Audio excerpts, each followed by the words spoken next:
আমার সামনে এখন দেখতে পাচ্ছেন ১ গ্লাস বিটরুট জুস। এটা হচ্ছে বিট।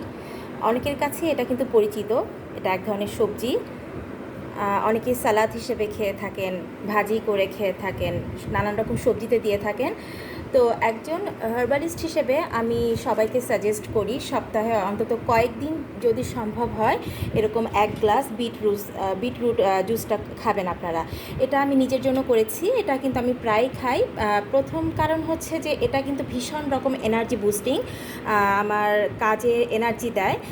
এটার জন্য কিন্তু বিটরুট জুসটা ভীষণ ভালো। এছাড়াও কিন্তু এর আরও নানান রকম উপকারিতা আছে। এটা কিন্তু রক্তের যে কোলেস্টেরল সেটাকে একটা নিয়ন্ত্রণে আনতে সাহায্য করে, রক্তের সুগারের পরিমাণটা নিয়ন্ত্রণে রাখে। সো যাদের কোলেস্টেরলের প্রবলেম আছে, ডায়াবেটিসের প্রবলেম আছে, তাদের জন্যও কিন্তু এটা খুবই ভালো। এছাড়া যাদের থাইরয়েডের প্রবলেম আছে, এটা প্রচুর পরিমাণে অ্যান্টিঅক্সিডেন্ট ধারণ করে, তাদের জন্য ভীষণ ভালো।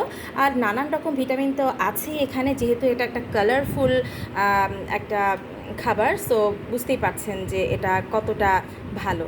আর আমি তো এটা নিয়মিতই খেয়ে থাকি, তো ভাবলাম যে আজকে একটু শেয়ার করি আপনাদের সাথে।